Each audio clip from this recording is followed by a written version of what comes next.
Hello again, students. This video clip, I want to talk a little bit about management and what the basic concepts of management are all about.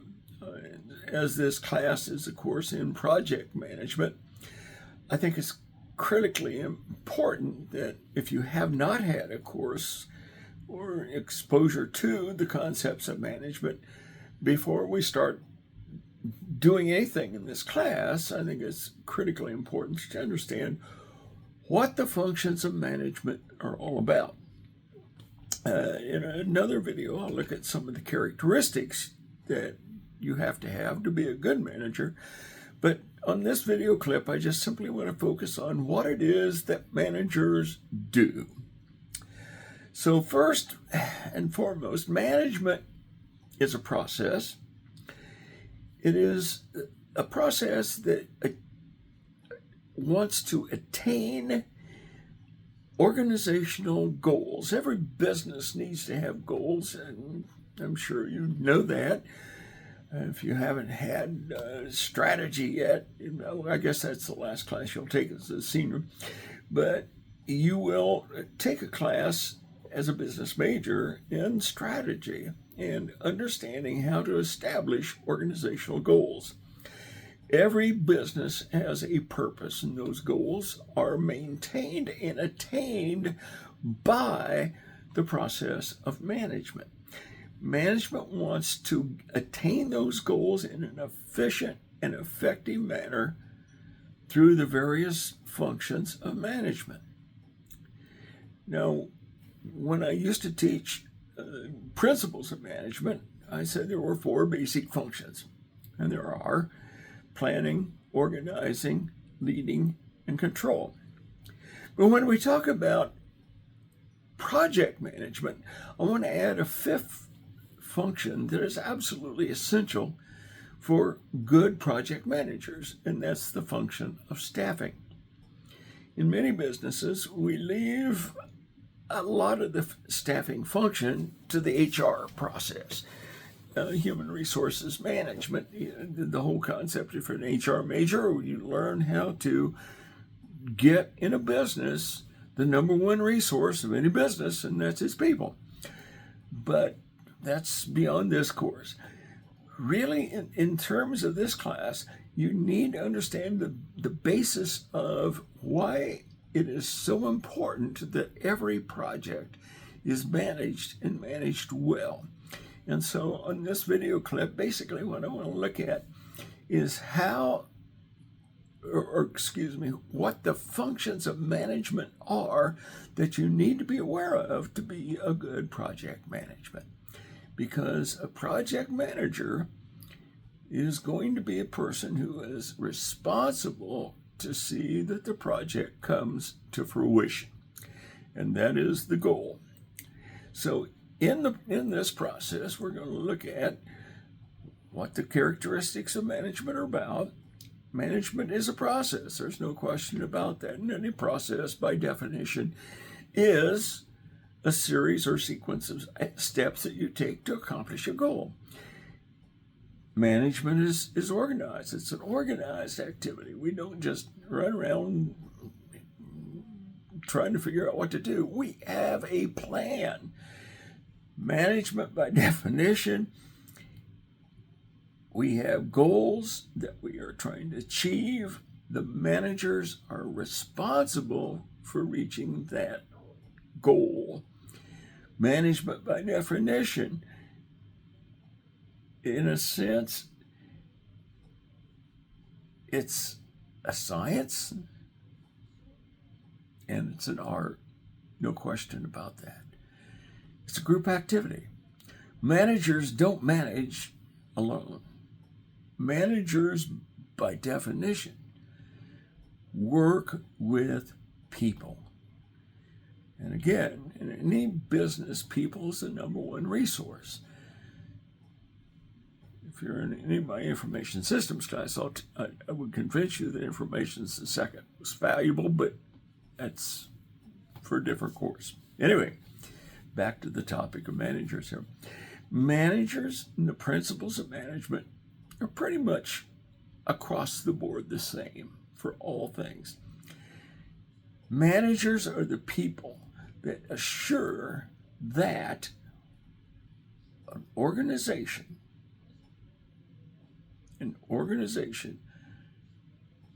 reaches the level of productivity that that organization desires. So what are the basic functions of management? As I mentioned earlier, planning, organizing in terms of project management, staffing, leading, and control. These are the basic functions. The planning function sets direction. That's what planning does. Planning says this is what we are here for, this is what we are trying to achieve, and this is how we want to achieve it. Okay? So what are we trying to achieve? What are the objectives of the firm? We also have to determine from that what resources this business needs. And a resource, again, is anything of great value that we need in order to get something done. How are we going to go about this? And what is the best possible way of proceeding our particular goals? Now, there are all kinds of plans. We start with strategic plans. Strategic plans set general direction in that every business needs to understand its purpose or its mission. There's no question. You have to understand that. We set objectives and goals. These are things that are going to allow us to achieve those directions and goals that we have. We have to set policy, people that understand how things are being done, set procedures, and this is how it's done, protocol, rules. All of this is part of the planning process. We need to set up budgets and schedules. Those are plans. That's all they are, plans. And when we talk about project management, we'll talk a great deal about scheduling and budgeting because that's absolutely essential. Now, the idea of planning, it's going to take time. You don't plan in an instant. There's no serendipitously things just pop into your head. It doesn't work that way. It takes time. Good planning takes time. Good planning is a process in which, if this were a class in management, we'd spend a lot more time about this, but it's a process in which there are steps that you need to follow, and make sure you follow those steps absolutely to the T. You must make sure that every person who is impacted one way or the other by these plans is involved in the planning. The plans are not set in stone. Plans must be flexible. Have any of you ever had to change your plans? Of course, it happens. So you have to have plans that are flexible, but they have to be dynamic. They have to be now, ongoing, going forward. And because plans will change, as we all know, we have to be able to be flexible enough to revise the plans where necessary. And if we have to change our plans, it's okay. One of the things about project management that you have to understand about our planning process here, and we're going to talk an awful lot about planning. One of the things you have to understand is that nothing at all is set in stone. Be flexible. So, what are the planning process and the planning steps? It is a process, series of steps.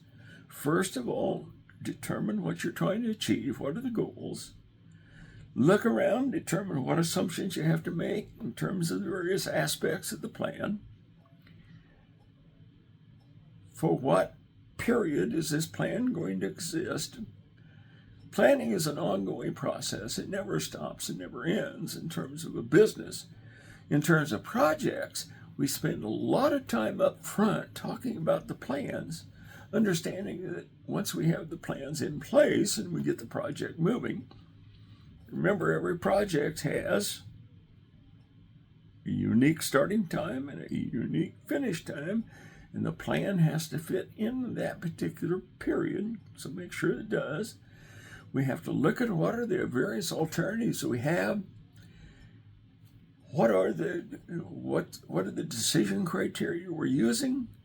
Which alternative best meets that criteria? Make a decision. Make sure that we understand, and everybody that's involved understands the plan. We'll talk an awful lot about creating a plan for project management. It's critically important. But once we have a plan, then we go to the next step, and the next step is the concept of organizing. Organizing is simply taking the plan and looking at what work has to be done. So we break the work down, we devise the work into whatever chunks of work we need. We assign tasks, make sure that we have sufficient people to do what needs to be done. We'll talk about staffing in a minute. Make sure that everybody that is involved knows who to report to, what are the levels of delegation, who's in authority, who can make decisions. This all has to be organized well before and according to the plan as the process of the project starts. Okay? Then once we have this, once we have decided, okay, who's going to do what and what resources are necessary, then we can start to allocate budgets and schedules, which are going to set the organized aspect of the project to get it started.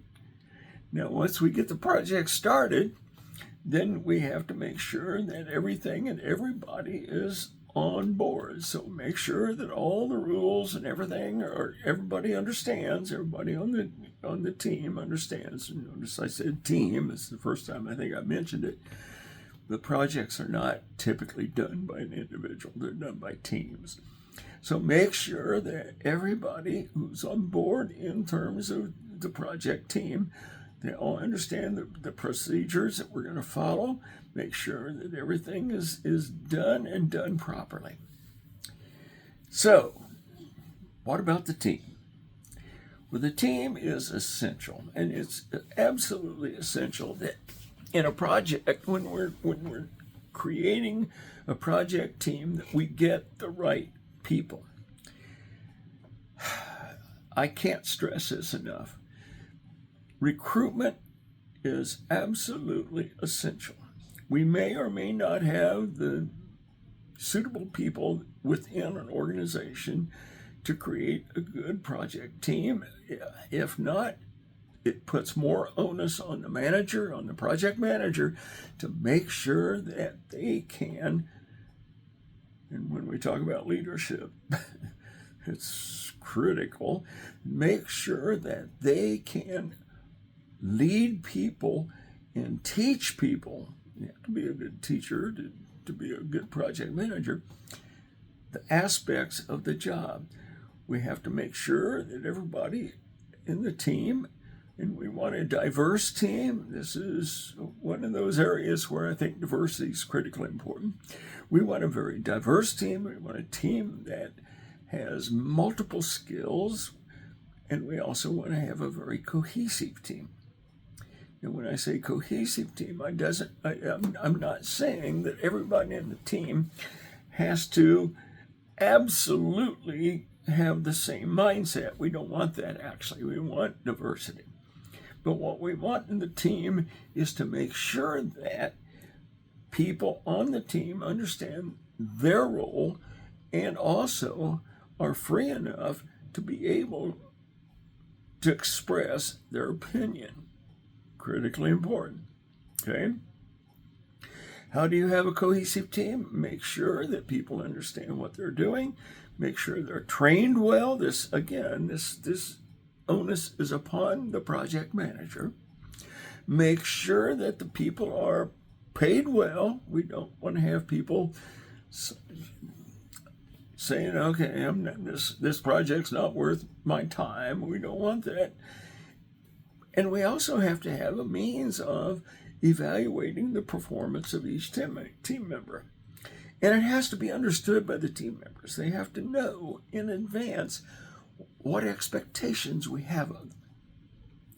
So this is critically important. If the project is going to work, you have to have a team that understands why we're doing this project, and a team that will work together, yet will not be so homogeneous that they're all thinking the same.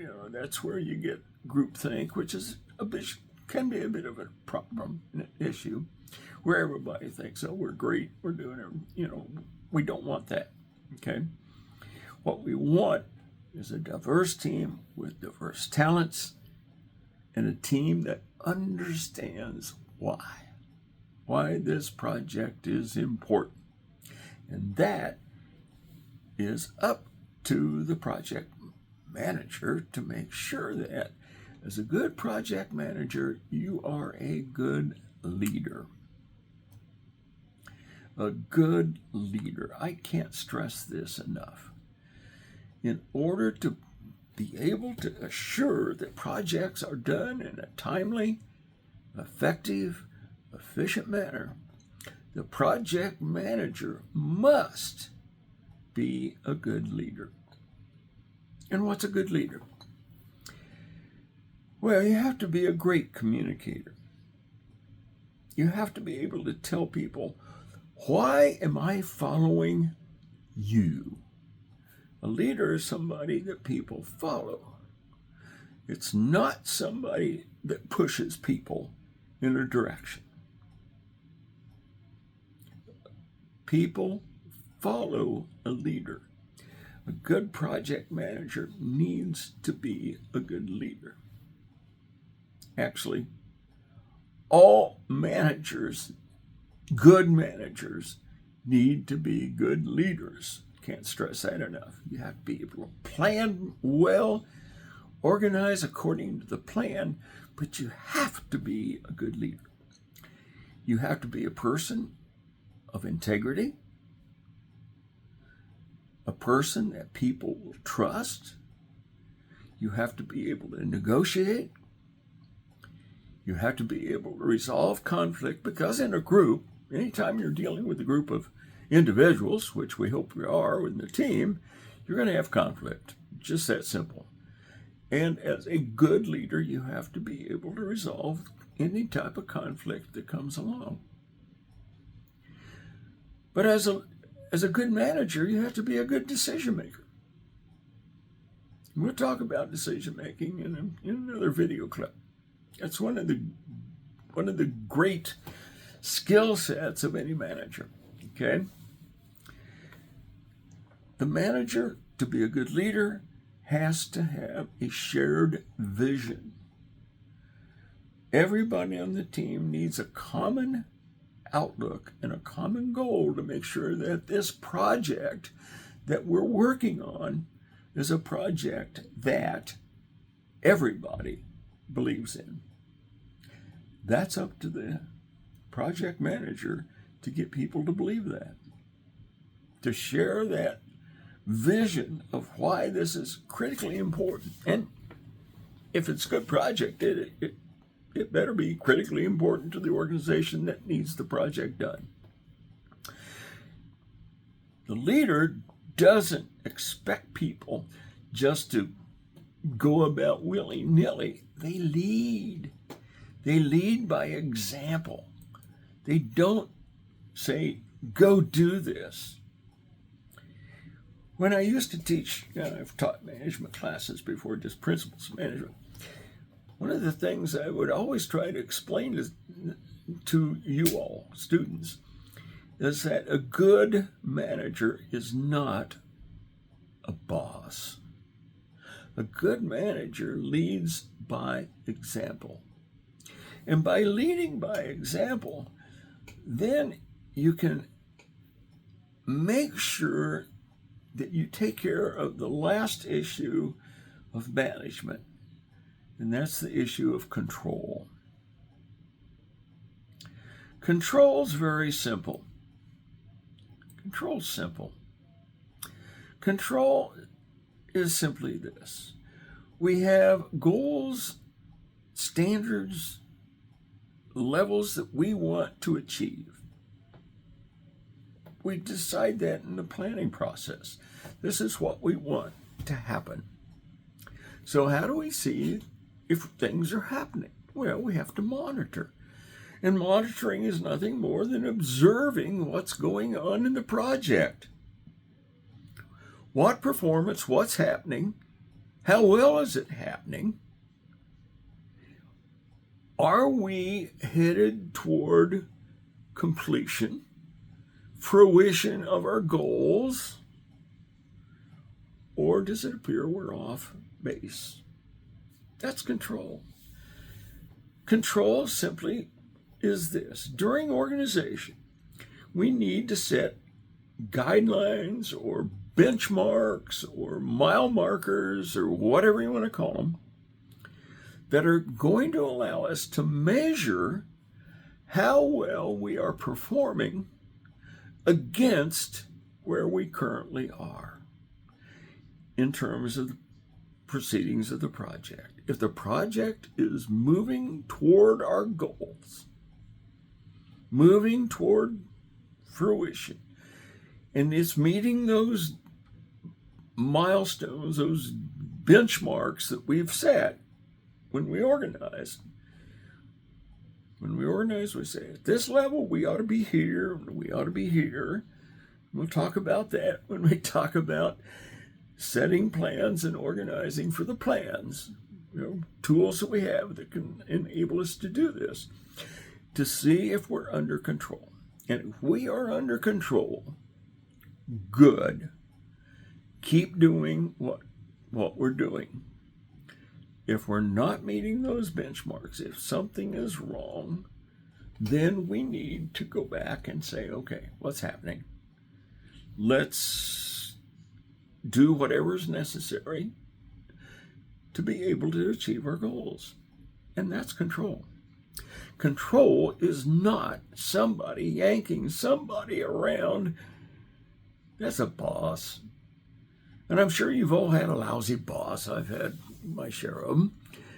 And the lousy boss are people that just tell you what to do and then go sit in their office or go out and have a cup of coffee with their buddies or whatever. I could tell you a lot of stories, but that has nothing to do with this course. Anyway, the bottom line is a good manager is making sure that the project, the process that we're working on is under control. And control simply is, are we meeting our goals, yes or no? If we aren't, we need to make changes. And to make changes, take corrective action, whatever, it's essential if we're going to make sure the project is done in time. So for the control process is simply this. Make sure that we are moving in the direction the project needs to be done. Make sure that if there's an issue, if there's a problem, do it and do it quickly. Don't wait around. Make sure that you understand, you get the proper information when you're monitoring a project to make sure that the information you're getting is information that is reliable and information that is going to be timely, in a sense that if you find out 3 weeks later that you've got a problem, folks, you've lost 3 weeks, and that's in a project can be critical. We don't want that. So make sure that when you're dealing with control, you stay on top of things. That's really the key. You're not yanking people around. You're staying on top of the project, and that is good control. So To reiterate, what makes a good manager a good manager?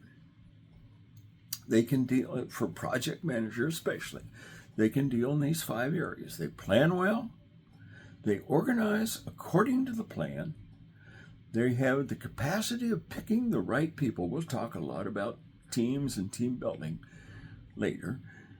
They have good leadership skills, which starts with good communication skills. We'll talk about the necessary skills probably in the next video. And they understand control. And when I say understand control, what I am saying is simply this. They know enough to make sure the project is moving in the right direction and is on course.